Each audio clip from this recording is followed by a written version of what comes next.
Assalamu alaikum wa rahmatullahi wa barakatuh. We've been talking about when Iblis came to different prophets.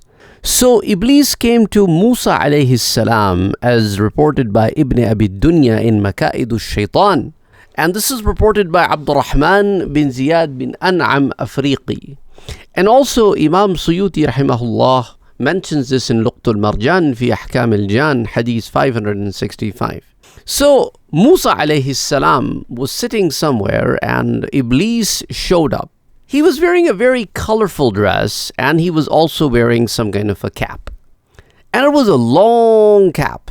However, when he got closer to Musa alayhi salam, he took off his cap and he sat next to Musa alayhi salam and said, Assalamu alayka ya Musa. Prophet Musa looked at him and said, Who are you? He said, Iblis. I am Iblis.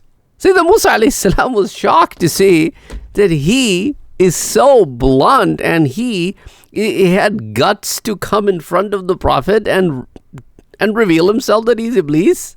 Prophet Musa alayhi salam said, May Allah subhanahu wa ta'ala never leave you alive. Why have you come over here? Iblis said, I understand. You are no ordinary individual.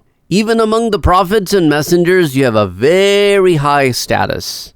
I have come over here to say salam to you. Musa alayhi salam said, Okay, what was it that was on your head that you removed and hid as soon as you came to sit next to me? And Iblis said, Oh, it is something by which I fool people and make them do things that they regret in the life hereafter. And also in this life. And Musa alayhi salam said, okay, tell me one thing. What is it that the man does and you make sure that the man fails?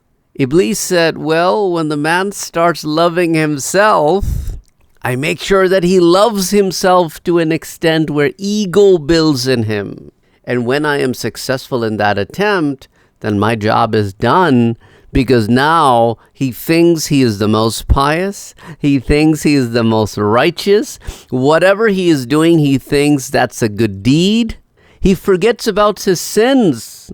And whatever actions he does, he thinks Allah will give him more reward than other people who are doing the same action. So his ego creeps himself so much that he forgets about everything but himself. Musa alayhi salam, before I leave, I want to tell you about three things. That man should not be alone with a woman that he has no relationship with. Meaning the woman that you can get married to, you should never be with that woman alone.